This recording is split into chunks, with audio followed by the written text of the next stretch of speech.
Taipei Grand Mosque. Dito tayo ngayon guys sa Taipei Grand Mosque. Mashallah, pasukin natin sa loob. Kasama ang aking brother Jamil and my daughter Zunaira. At naka-stroller siya para hindi mapagod kasi dito sa Taiwan, more on walking po talaga dito. At ang landmark para mahanap ang mosque ay dadaan po tayo sa Daan Park. Napakalaking park po iyon. At along the highway lang ito guys. Ayan, walang traffic at hindi polluted ang bansa na ito.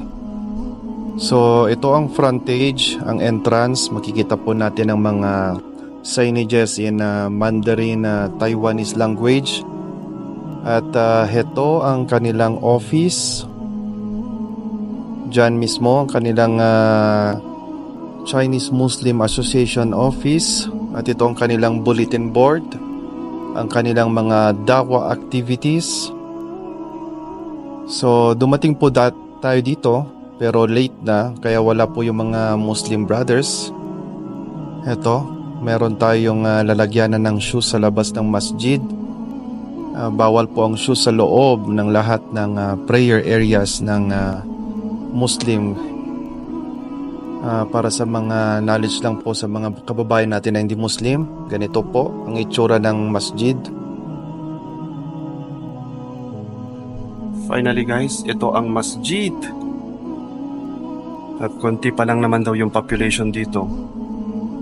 So wala tayong nadatna ng mga ibang brothers, no? Nasa oras po kasi 1:20 na. Okay, magsalam muna tayo. See you later guys.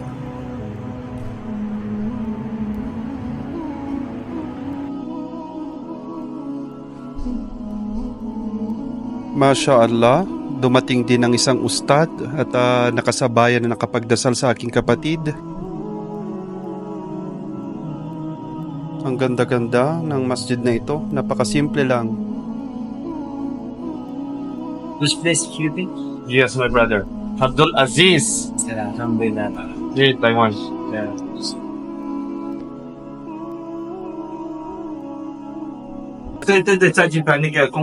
This is the Imam of the mosque. Brother. Assalamualaikum. This place for some activities. If you have any activity like yeah. Dito ngayon tayo sa office nila guys. Visit natin. So nandito nagano sila ng Quran. Masya Allah.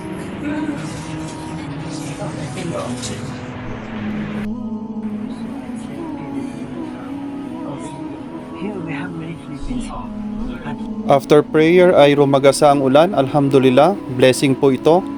So natapos na po ang masjid visit namin. Patungo na po kami ngayon sa paghanap ng halal food dito sa street na ito. Napakaganda ang bansa po na ito. Masya Allah.